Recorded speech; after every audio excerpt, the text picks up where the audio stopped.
যুব সমাজের অবক্ষয় রোধে আমাদের করণীয় কি হবে?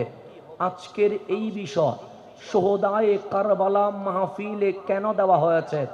যদি আমরা সমীকরণ যাচাই করার চেষ্টা করি, 2022 সালে জনশুমারি ও গৃহ গণনা প্রতিবেদনে উল্লেখ করা হচ্ছে চট্টগ্রামের 5,88,000 তরুণ যুবক কোনো কাজই করে না।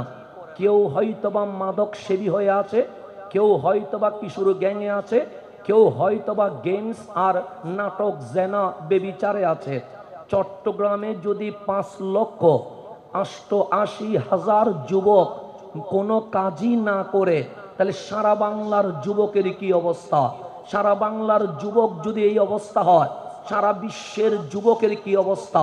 বর্তমান গবেষণা বলছে সমগ্র বিশ্বে 600 কোটিরও বেশি মানুষ আছে, তার চেয়ে 200 কোটিরও কম মুসলমান আছে। 200 কোটি ফিগারটা অনেক বড়, কিন্তু গবেষক বলছে মুসলমানে বৃদ্ধও আছে, যুবকও আছে, ছোট বাচ্চাও আছে। বর্তমান সময়ে 200 কোটি মুসলমানের মাঝে 65 তথা 65% যুবক রয়ে গেছে। আজকে যদি এই যুবকদের 65%কে সচেতন করা যায়, তাহলে ফিলিস্তিনের মতো ভূমি পরাধীন থাকবে না, ইসরায়েলের হাতে মুসলমান বন্দী থাকবে না। কারণ কারবালার জমিনে ইমামে আলী মাকাম জুলুমের বিরুদ্ধে, অত্যাচারের বিরুদ্ধে, পাপের বিরুদ্ধে একলা যখন লড়াই করেছে, আমার মালিক কারবালার রেজাল্ট দিয়ে বিশ্ববাসীকে জানিয়ে দিয়েছে আল্লাহ মাজলুমের পক্ষেই থাকে, আল্লাহ জালেমের পক্ষে থাকে না। তো আমরা যদি এই গবেষণায় দেখি, তাহলে ফটিকছড়িতে 50,579 জন যুবক বেকার, কোনো কাজ করে না। কর্ণফুলীতে 14,397 জন কোনো কাজ করে না। আনোয়ারায় 19,719 জন কোনো কাজ করে না। বাঁশখালীতে 37,955 জন কোনো যুবক কাজ করে না। বোয়ালখালীতে 15,995 জন যুবক বেকার রয়ে গেছে। চন্দনাইশে 16,628 জন, হাটহাজারিতে 33,842 জন, লোহাগাড়ায় 24,343 জন, মিরসরায় 33,410 জন, রাঙ্গুনিয়ায় 29,511 জন, রৌজানে 26,745 জন, সন্দ্বীপে 26,511 জন, সাতকানিয়ায় 31,517 জন, সীতাকুণ্ডে 30,925 জন, এবং আমাদের চট্টগ্রাম সিটি কর্পোরেশন এলাকায় 1,74,827 জন তরুণ যুবক কোনো কাজই করে না। তাহলে এইটা যদি চট্টগ্রামের সমীকরণ হয়, তাহলে সারা বাংলার যুবকদের কি অবস্থা? যদি আপনি সেই সমীকরণের দিকে তাকান আর ইসলামের ইতিহাসে আমাদের নওজওয়ান যুবকদের অবদানের দিকে যদি তাকান, কামলিওয়ালা যখন ইসলাম প্রচার করেছেন, সর্বপ্রথম কালিমা পড়েছেন আম্মাজান খাদিজাতুল কুবরা রাদিয়াল্লাহু তাআলা আনহা, আর বয়স্কদের মধ্যে কালিমা পড়েছেন সৈয়দুনা সিদ্দিক আকবর রাদিয়াল্লাহু তাআলা আনহা, আর ছোট্ট তরুণের মাঝে কালিমা পড়েছেন মাওলায়ে কায়নাত মাওলা আলী কাররামাল্লাহু ওয়াজহা। মাত্র 3 জন মুসলমান নিয়ে আমার রাসূল বললেন, আলী সর্বপ্রথম ইসলামের দাওয়াত আমার বংশ কুরাইশকে দিতে হবে। কুরাইশের নেতৃবৃন্দকে ডাকেন, হযরতে মাওলা আলী, আবু জেহেল, আবু লাহাব, উতবা, সাইবা সহ কুরাইশের নেতৃবৃন্দকে কামলিওয়ালার দরবারে ডাকলেন। সবাই যখন নবীজির সামনে আসলেন, আমার দয়াল নবী কালিমার কথা বললেন, ইকরা বিইসমি রাব্বিকাল্লাযী খালাক, কোরআনের আয়াতের কথা বললেন, ইসলাম কাকে বলে, ঈমান কাকে বলে, সবকিছু বললেন। কিন্তু কুরাইশ গোত্র বলছেন, আমরা আপনাকে সাপোর্ট দিতে পারবো না, আপনার কালিমা পড়তে পারবো না। বাপ দাদাদের যেই বিশ্বাস সেই বিশ্বাস থেকে ছুটে আপনার পক্ষে কাজ করতে পারবো না। আমার রসুল যখন নিজের বংশধর কুরাইশদের এই আচরণ দেখলেন, তখন চেহারায় আনোয়ার লাল হয়ে গেছে, চোখের মধ্যে পানি টলটল করছে। কামলিওয়ালা আফসোস করে বলছে, ঘরের মানুষ যদি আমাকে সাপোর্ট না দেয়, তাহলে আমি কামলিওয়ালা কেমনে সারা বিশ্বে ইসলাম প্রচার করব? তখন এক কোনায় বসে থাকা 9 বছরের তরুণ হযরতে মাওলা আলী কাররামাল্লাহু ওয়াজহা দুইটি হাত তুলে বলেছেন, ইয়া রাসূলুল্লাহ, টেনশন করার দরকার নাই। কেউ যদি আমার নবীর কদমে সাপোর্ট না দেয়, আমি একলা আলী আপনার সাথে রয়ে গেছি। সেই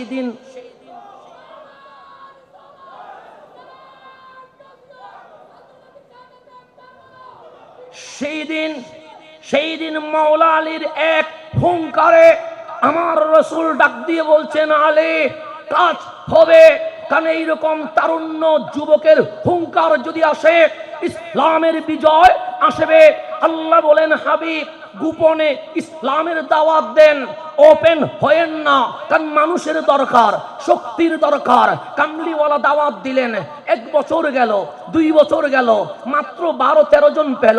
4-5 বছর চলে গেল, মাত্র 25 থেকে 26 জন পেল। আমার রসুল যখন নবুয়তের প্রচার সম্পূর্ণ 6 বছর করেছে, আমার রসুল গনে দেখে সাহাবীর সংখ্যা মাত্র 39 জন। আজকের মাহফিল 39তম, সাহাবীর সংখ্যাও 39তম। 39-এ অনেক বরকত আছে, 39-এ ঝাপটা আসে, 39-এ বিরোধিতা আছে, 39-এ ষড়যন্ত্র আসে। কিন্তু 39 পেরিয়ে যখন 40 যায়, তখন বিজয়ের পতাকা উঠে যায়। আমার রসুলে আরবি 6 বছর দাওয়াত দিয়ে কামলিওয়ালা গনে দেখে সাহাবায়ে কেরামের সংখ্যা 39 জন। দুটো হাত তুললেন, মালিক আমি দিনকে দিন বলি নাই, রাতে আরামের বিছানায় পিঠ লাগায় নাই, রাত দিন এক করে দাওয়াতের পর দাওয়াত, দাওয়াতের পর দাওয়াত, দাওয়াতের পর দাওয়াত। যে একবার শুনে না, তারে 2 বার দিয়েছি। যে 2 বার শুনে না, তাকে 4 বার দিয়েছি। যে 4 বার শুনে না, তাকে 8 বার দিয়েছি। যে 8 বার শুনে না, তাকে 16 বার দিয়েছি। যে দিন শুনে না, তাকে রাত্রে দিয়েছি। আমি দিন রাত একাকার করে দাওয়াত দিয়েছি। আমার আল্লাহ বলেন, হাবিব বারবার কষ্ট করার কি দরকার ছিল? দাওয়াত একবার দিলে তো হয়, নিলে নিবে, না নিলে নাই। হাবিব বলে, মালিক আজ না চিনলে কাল তো চিনবে, এই মাসে না চিনলে আগামী বছর তো চিনবে, এই বছরে না চিনলে আগামী বছর তো চিনবে। তা আল্লাহ ডাক দিয়ে বললেন, হাবিব আপনার কাজ দাওয়াত দেওয়া। আমি আল্লাহ আপনার কদমে এমন মানুষ, এমন জাতকে কবুল করব যার অন্তর মাওলার দরবারে কবুল হয়েছে। তখন হাবিব বলেন, মালিক অনুমতি দেন, আমি বারবার দাওয়াত দিব। আল্লাহ বলে, অনুমতি দিলাম না। আমার নবী বলেন, মাওলা কেন অনুমতি দেন নাই? আল্লাহ বলে, হাবিব যে চিনবার সে একবারেই চিনবে, যে চিনবার নয় সে 1000 বার চিনবে না। ইন্নাকা লা তুসমিউল। আমার কম, বিষয় অনেক লম্বা, তাই আমি মূল কথাগুলো বলে আমার বিদায় নেওয়ার পালা চলে আসবে। তো গভীরভাবে খেয়াল করবেন। তাহলে ইমামে আলী মাকামের শহীদ হয়ে যাওয়া মানুষ বলছে হুসাইন মরে গেছে। তা আল্লাহ ডাক দিয়ে বলছেন, হাবিব আমার কামলিওয়ালার কদমে জান দিয়ে দিলে মরে যায় নাই, মরে যায় নাই। লা তাকুলু লিমান ইউকতালু ফি সাবিলিল্লাহি আমওয়াত বাল আহিয়া। বরংস আমার হোসাইন কামলিওয়ালার কদমে কুরবান হয়ে কিয়ামত পর্যন্ত জিন্দা হয়ে গেছে। তাহলে ইসলাম বলছে জান দিলে জিন্দা হয়। ডাক্তার বলে জান গেলে মরে যায়, কিন্তু আবু জেহেল চোখ দিয়ে দেখে, আবু লাহাব কান দিয়ে শোনে, উতবা সাইবা মক্কার জমিনে হাঁটে মিছিল করে। কিন্তু আমার আল্লাহ বলে, হাবিব আপনি বারবার দাওয়াত দিবেন না, একবার দিলে শুনলে শুনবে, না শুনলে শুনবে না।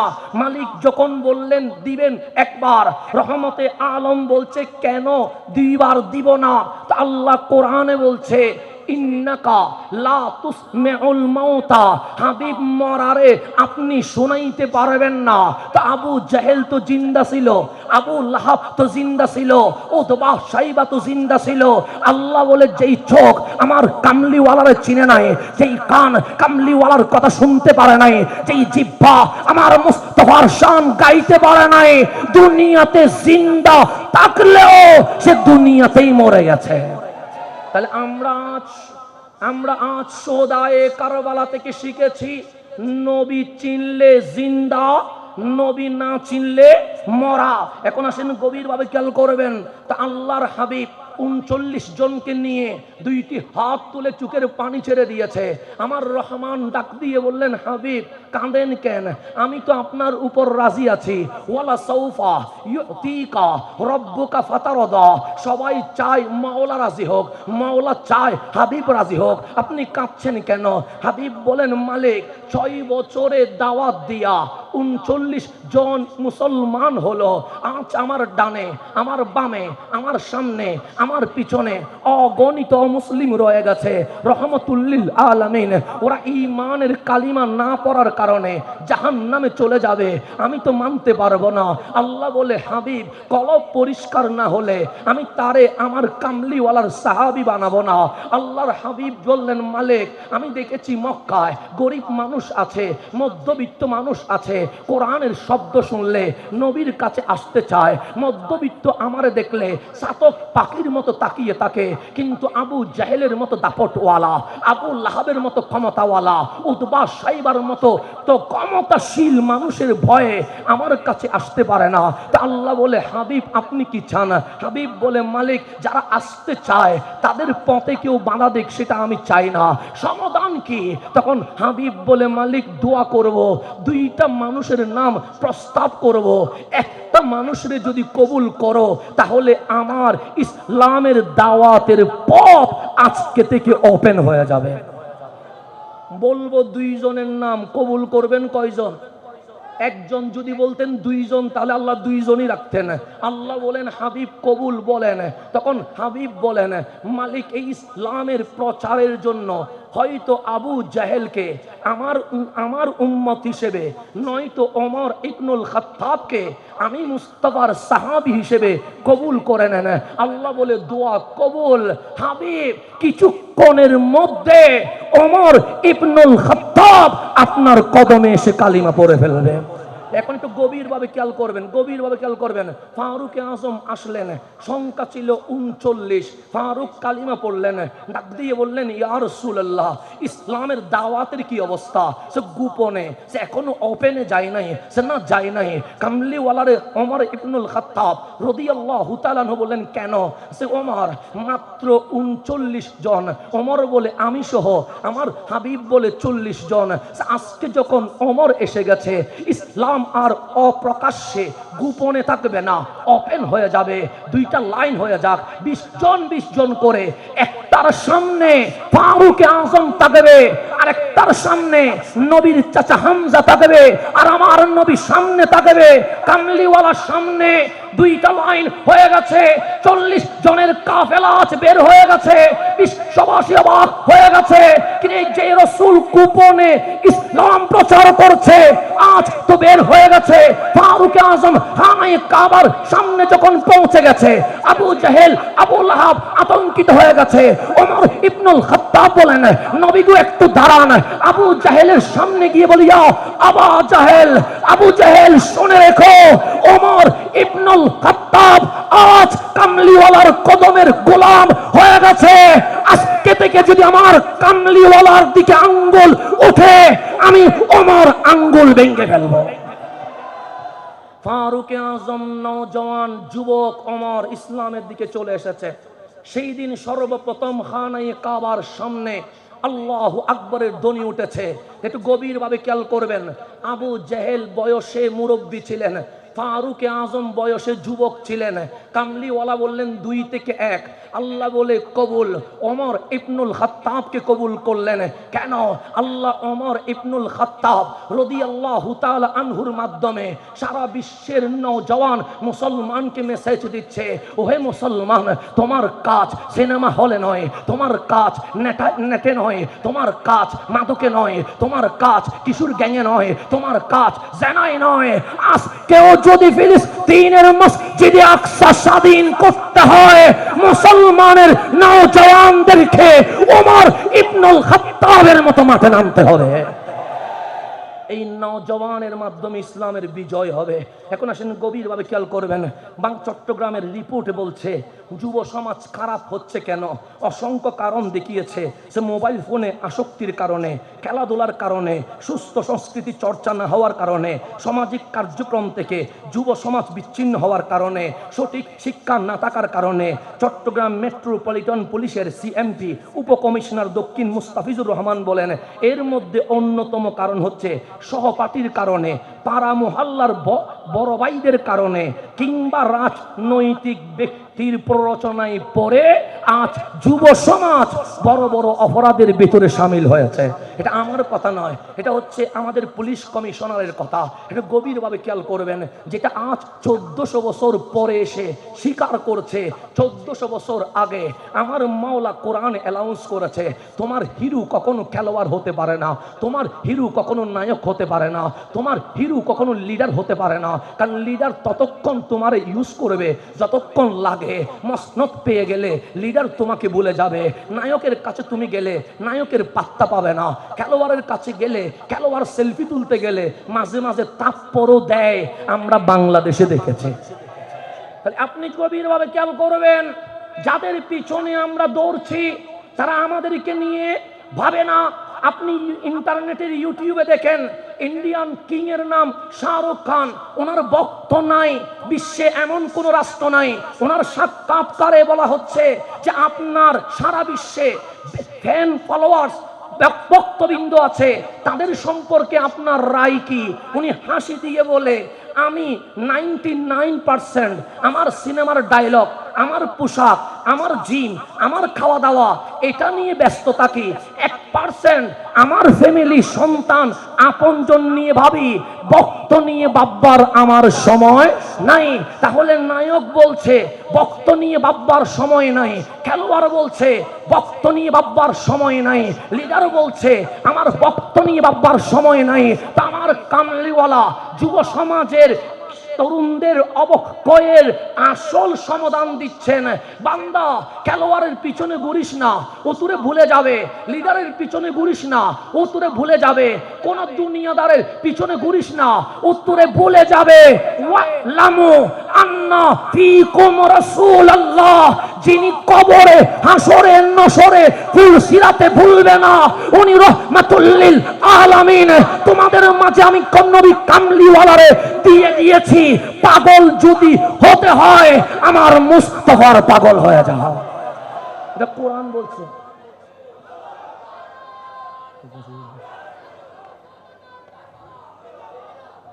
বাস আমার কথা 1 মিনিটে শেষ। এই তরুণ সমাজকে অবক্ষয় রোধে তাদেরকে আনার জন্য 4টা কাজ করতে হবে। 1 নাম্বার, তাদেরকে মোবাইলের আসক্তি থেকে সরিয়ে আনতে হবে। 2 নাম্বার, সঙ্গী নির্বাচনে তাদেরকে সাবধান থাকতে হবে। 3 নাম্বার, ইসলামী শিক্ষায় শিক্ষিত করে তারপর সাধারণ শিক্ষা দিতে হবে। 4 নাম্বার, কর্মসংস্থান ও শিক্ষায় মেধাবীদেরকে মূল্যায়ন করতে হবে।